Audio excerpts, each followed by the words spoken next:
আসরার মিয়া কালিমিকে আব্দুল হাফিজ লোকটা বলছেন,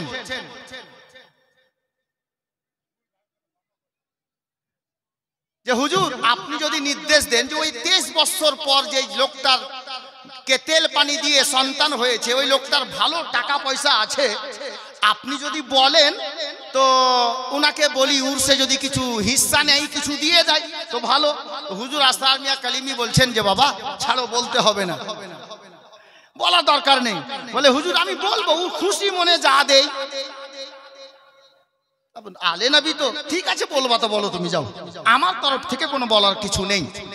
এই লোকটা গিয়ে ওই লোকটাকে বললেন, পয়সাওয়ালা লোকটাকে, ভাই তোমার 23 বছর পরে আজ সন্তান হয়েছে, ছেলেটার বয়স 7 বছর হয়ে গেল, তো জিনার ওসিলাতে তুমি বাচ্চাটা পেয়েছো, উনার পীরের উর্স এসেছে, তুমি কিছু একটা হিস্সা নিয়ে নাও, যা পারো খুশি মনে দাও। তো ওই লোকটা বলছে না, আমি একটাও কিছু দিতে পারবো না। ওই লোকটা বলছে, যার বাচ্চা হয়েছে যে লোকটার, বলছে একটাও কিছু দিতে পারবো না। তো কেন ভাই? ওনার ওসিলাতে তুমি এতদিন পর কত টাকা কোথায় নষ্ট করেছো, ডাক্তার পানি খেয়েছো, করেছো, আর তোমার এত বড় উপকার হলো, একটা সন্তান পেলে আল্লাহর হুকুমে, হুজুর আসরার মিয়ার নিগাহে কারামে, তো তুমি আর 200 500 যত পারো তুমি খুশি মনে কিছু দিয়ে হিস্সা নাও দুয়ার জন্য। তো উনি কি বলছেন উত্তরে জানেন? ই নাদান বলছে, এই আব্দুল হাফিজ, এটা হয়? এটা কি সম্ভব যে কোন আল্লাহর ওলি সন্তান দিতে পারে? আব্দুল হাফিজ সাহেব বলছেন, আমি হুজুর আসরার মিয়া কালিমির ভক্ত, গোলাম, খাদিম, জাজবাই চলে এলাম। আমি বললাম যে ভাই খবরদার এই কথা বলিও না, তুমি এক্ষুনি ভুলে গেলে। আজ থেকে 6 বছর আগে হুজুরের দরবারে তেল পানি নিয়ে এসে দুয়া তাবিজ এনে উনার ওসিলাতে তোমার সন্তান হয়েছে, তুমি এখনই না স্বীকার, অস্বীকার করছো। ভুল হয়ে গেছে তোমার, ক্ষমা চাও আল্লাহর দরবারে আর হুজুর হযরত আসরার মিয়া কালিমির দরবারে। উনি বলছেন ভুল কিসের হলো? কোন আল্লাহর ওলি কি ছেলে দিতে পারে, মেয়ে দিতে পারে, বাচ্চা দিতে পারে? আমি ভক্ত ছিল, জাজবাই চলে এলো, বলে ঠিক আছে, যখন এরকম কথা, চলে এলেন নয়ন শহরে হুজুর আসরার মিয়া কালিমির দরবারে। এসে বলছেন হুজুর ওই লোকটার কাছে গিয়েছিলাম, আপনার না বলাতেও আমি বলেছিলাম যে কিছু যা পারো 2 টাকা 4 টাকা 100 200 500 দিয়ে অংশগ্রহণ করো। তো ওই লোকটা অনেক বড় প্রপার্টিওয়ালা, ও আমাকে বলল টাকা তো দিবই না, কিন্তু হুজুর জানেন আমার মন চাইছে না, কিন্তু রাখতেও পারছি না। উত্তরে ওই লোকটা আমাকে বলেছে, কোন আল্লাহওয়ালার এতটা ক্ষমতা নেই যে কোন লোককে সন্তান দেবে। আবু হুজুর আসরার মিয়া কালিমি আলাইহির রহমাত ওয়া রিদওয়ান জালালিতে চলে এলেন, জালালিতে চলে এলেন। আর উনি বলছেন, বেটা খামোশ बैठ যা, বেটা চুপচাপ বসে যাও। ও কি সত্যি এ কথা বলেছে? বলে জি হুজুর। তো হুজুর আসরার মিয়া কালিমি কি বলছেন? এই মাওলানা ওয়াফাজউদ্দিন শোনো, মাওলানা, সমস্ত মাওলানাকে বলছি শুনুন, হযরতে সৈয়দি সরকার দুলহা মিয়ার লাডলা দুলারা সরকার আসরার মিয়া কালিমি বলছেন, এই আমার মুরিদ শোনো, আমি ছেলে দিতে জানি তো ছেলে নিতেও জানি। বাচ্চা আল্লাহর হুকুমে, আল্লাহকে বলে দিলাতে জানি তো ফিরিয়ে নিতেও জানি। জালালিতে এসে হুজুর আসরার মিয়া বললেন, এ আমার খাদিম শোন, ওই লোকটাকে গিয়ে বলে দিও ওই লোকটার ছেলে এত তারিখে, এই বারে, এত টাইমে ছেলেটা মারা যাবে। জালালিতে এসে বলে দিলেন, এই বারে, এত তারিখে, এরকম টাইমে ছেলেটা মারা যাবে।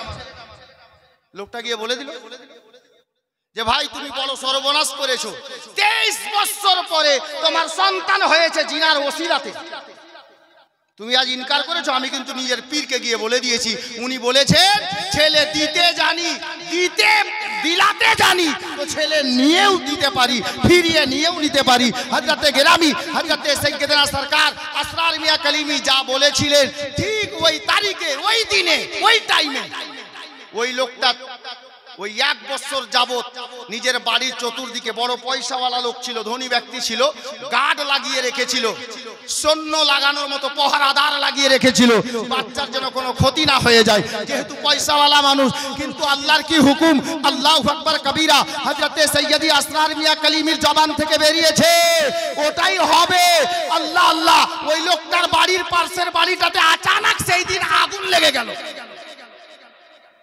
আগুন লেগে গেল, আগুন লেগেছে, এই বাড়ির আগুন যদি না নিভাই তাহলে পাশের বাড়ির খাতরা আছে, ওই পাশের বাড়ির খাতরা আছে। পাড়া প্রতিবেশীর সবাই, নেতা মাথা গার্ড সৈন্য পাহারাদার যোগানদার সব বেরিয়ে গেল।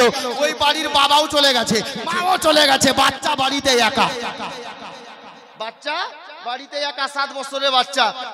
আর সবাই যখন চলে গেছে, গেট খোলা আছে, ওরা তো আগুন নিভাতে গেছে, কেউ বালতি নিয়ে, কেউ লোটা নিয়ে, কেউ গ্লাস নিয়ে, কেউ ঘটি নিয়ে দৌড়ছে আগুন নিভানোর জন্য। এই বাচ্চা বাড়ি থেকে বেরিয়েছে, পাশে একটা তালাব ছিল, বাচ্চা কিভাবে কোথায় কিভাবে গিয়েছে, ওই পানির মধ্যে পড়ে গেছে। আর পানিতে পড়ে গেছে, পড়ে যাওয়াও শেষ, ডুবে ইন্তেকাল।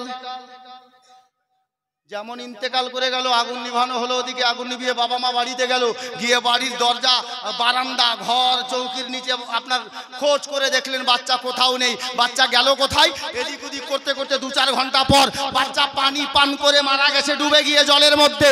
হযরতে গেরাবি উনি বলছেন, হাজার হাজার মানুষ দেখছে ওই বাচ্চা পানি খেয়ে ডুবে মারা গেছে, 2-4 ঘন্টা পর বাচ্চা জলের উপরে মরে ভাসতেছে। জোরে বলুন আল্লাহু আকবার।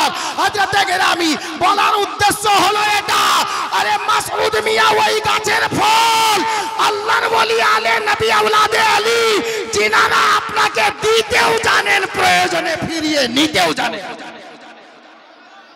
হুজুর মাসরুর মিয়া কালিমির আওলাদ সৈয়দি সরকার আসরার মিয়া কালিমি আলাইহির রাহমাতুল বারি, উনি ওখান থেকে দেখলেন এই বাংলাকে চালানোর জন্য অন্য কারো দরকার নাই, ইন্ডিয়া থেকে সাহিবে সাজ্জাদা মাসউদ মিয়া কালিমি যথেষ্ট হবে। জোরে বলুন। ইনি ওই গাছের ফল, যেমন আমের গাছে আম হয়, লিচু নয়, ইনি কারামাত ওয়ালা দের বাড়ির সন্তান। জি হযরতে গেরামি, আপনি এত বড় ওয়াকিয়া শুনলেন, এত বড় কারামাত শুনলেন, ইনাদের বাপদাদার পাওয়ার দেখছেন, ইনি তো ওই গাছেরই ফল আছেন। হযরতে গেরামি মুআজ্জাজ মুহতারাম, আর অন্যদিকে নিয়ে যেতে চাইছি না, আপনার উপস্থিতিতে এই পবিত্র মাদ্রাসার প্রাঙ্গণে বসে, হ্যালো মোবাইল, হ্যালো, পবিত্র মাদ্রাসার